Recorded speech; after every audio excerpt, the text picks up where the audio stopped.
সবাইকে স্বাগত জানাই আমাদের একটা নতুন ভিডিওতে। তো আজকে তোমরা দেখে বুঝতে পারছো কিভাবে নিয়ন লাইট তৈরি করে সেই জিনিসগুলো আমি দেখাবো। কি কি জিনিস লাগে সেটাই আজকে আমি দেখাবো। প্রথমে নিয়ন লাইট বানাতে গেলে এই টাইপের নিয়ন লাইটের স্ট্রিপ কিনতে হয়। বিভিন্ন কালারের এখানে রয়েছে, দেখো বিভিন্ন কালারের।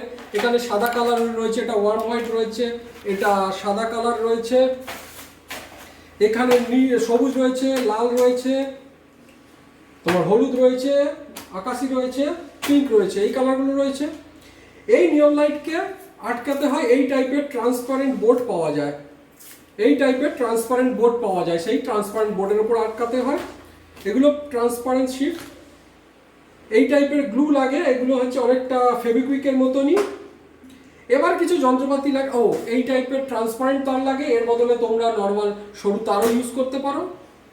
এবং বিভিন্ন টাইপের অ্যাডাপ্টার, মানে তোমার আমি ছোট করে দেখাচ্ছি, এটা একটা বড় অ্যাডাপ্টার, কিন্তু এই টাইপের বিভিন্ন 12 ভোল্টের অ্যাডাপ্টার লাগে 1 অ্যাম্পিয়ার, 1.5 অ্যাম্পিয়ার, 2 অ্যাম্পিয়ার সাইজের ওপর। এটার মোটামুটি আমার 1 অ্যাম্পিয়ারেতেই কাজ হয়ে যাবে। এগুলো একটু ছোট হয়। আর এইগুলোকে কানেকশান, মানে লাগানোর পর কানেকশান করে ঝালাই দেওয়ার জন্য এই টাইপের তাতাল লাগে। এবং তাতাল করতে যা যা লাগে, সোল্ডারিং ওয়্যার, সোল্ডারিং আয়রন, তারপরে পেস্ট, এগুলো যেগুলো লাগে সেগুলো লাগে। তো এই হচ্ছে পুরো যে কিভাবে আমরা যখন নিয়ন লাইটের কোনো সাইনবোর্ড তৈরি করব তার জন্য যা যা জিনিসপত্রগুলো লাগে। আর লাগে হচ্ছে ম্যাটারটা তুমি যে কোনো কাগজে বা ইয়েতে বা লেজার দিয়ে যদি কাটাতে পারো তাই দিয়েও কাটিয়ে তোমরা এখানে এটাকে ছাপাতে পারো। আমি এখানে কাগজ ইউজ করি বেশিরভাগ ক্ষেত্রে। তো আশা করছি এই ভিডিওটা তোমাদের ভালো লেগেছে এবং এই টাইপের নতুন ভিডিও দেখার জন্য আমাদের সাথে থেকো।